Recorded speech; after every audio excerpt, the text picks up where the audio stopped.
Friends नमस्कार good morning Jagannath कृपार आपण मैंने समस्ते भल रुहतु मु भी भलरे अच्छी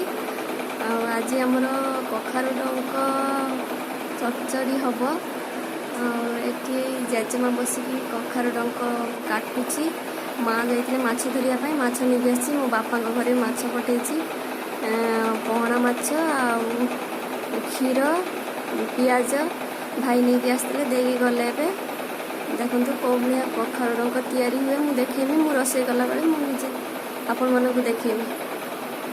ये हूँ कखारु डंक एति कटा है कटा होती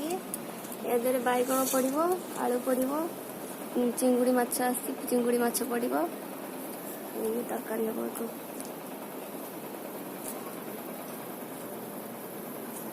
जेजेमा कखारु डंक काटुच ना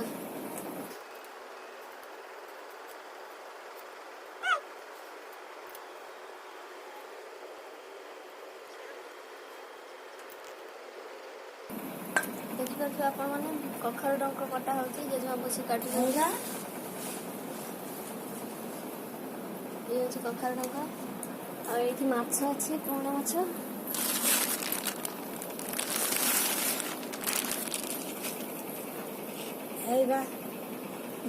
कि माछ एटा कि माछ रोही माछ रोही माछ मो बापा पठे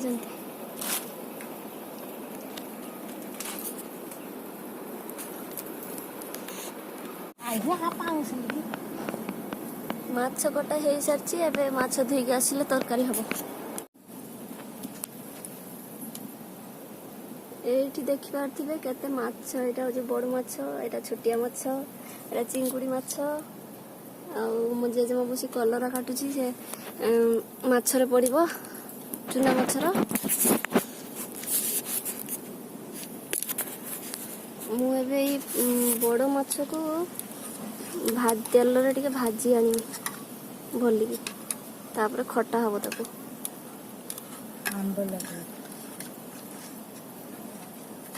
आंबुल दे खटा हम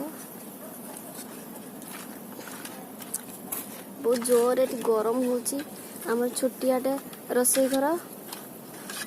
से बहुत जोर गरम हो खरा भी हो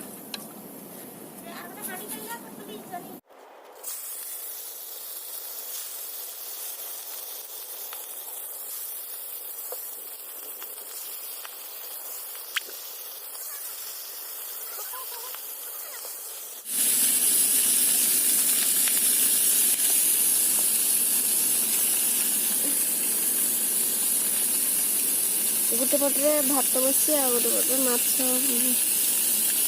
तेल भजा हो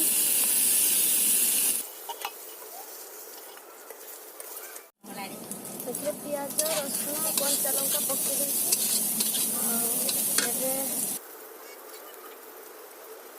लंका गुंड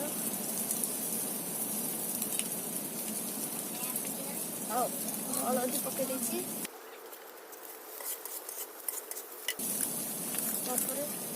कखारु डंक को धोई पकड़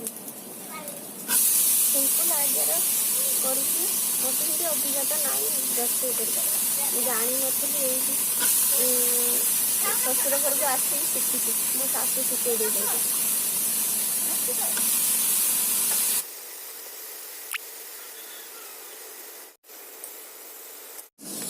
देखो आम कखारु डंक तरकारी हो सारानी एवं काढ़ी नेबी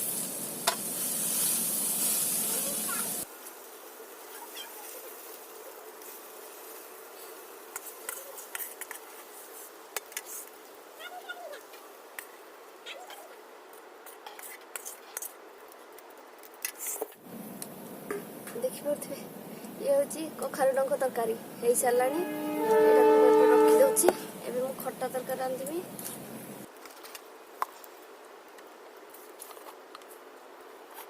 तेल पकई तेल पर फुटण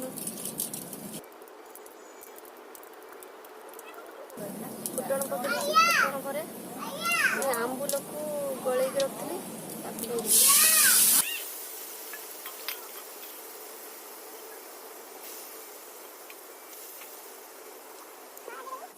लंका गुंड टे पकड़ बापुन खाइब तो राग हो अधिक अल्प टे दे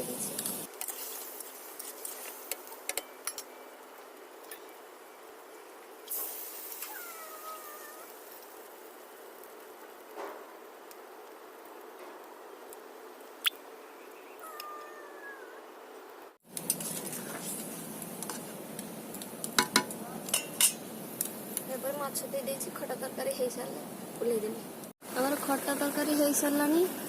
ଆଉ ମୁଁ ଏବେ ଖଟା ତରକାରୀ ଓହ୍ଲେଇମି। ପ୍ଲିଜ୍ ଭିଡ଼ିଓଟାକୁ ସେୟାର କରନ୍ତୁ, କମେଣ୍ଟ କରନ୍ତୁ ଆଉ ସବସ୍କ୍ରାଇବ୍ କରନ୍ତୁ। ନମସ୍କାର।